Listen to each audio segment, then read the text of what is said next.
সামনে আর কোনো গণতান্ত্রিক সরকার লাইনচ্যুত হতে পারবে না। আগামী নির্বাচন হবে বাংলাদেশের অগ্রযাত্রা নির্ধারণের নির্বাচন, এমন মন্তব্য করেছেন বিএনপির স্থায়ী কমিটির সদস্য সালাউদ্দিন আহমেদ।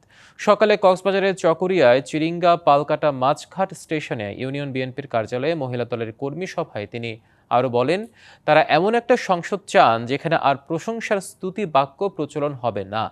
সংসদ সদস্যরা জনগণ ও দেশের গণতান্ত্রিক অধিকারের কথা বলবেন। সেই সংসদে বিরোধিতা থাকবে, কোনো রকম সন্ত্রাসীদের জায়গা হবে না বলেও জানান সালাউদ্দিন আহমেদ। ত্রয়োদশ সংসদ নির্বাচন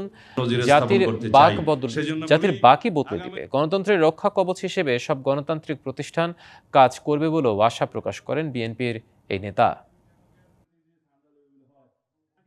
আমরা এমন একটি সংসদ বিনির্মাণ করতে চাই যে সংসদে কোনো নৃত্য গীত হবে না, সেই সংসদে মানুষের কথা বলা হবে। যেই সংসদে কোনো রকমের সন্ত্রাসীদের জায়গা হবে না। সেই জন্য বলি, আগামী নির্বাচন হবে বাংলাদেশের অগ্রযাত্রা কোন দিকে যাবে সেটা নির্ধারণের নির্বাচন।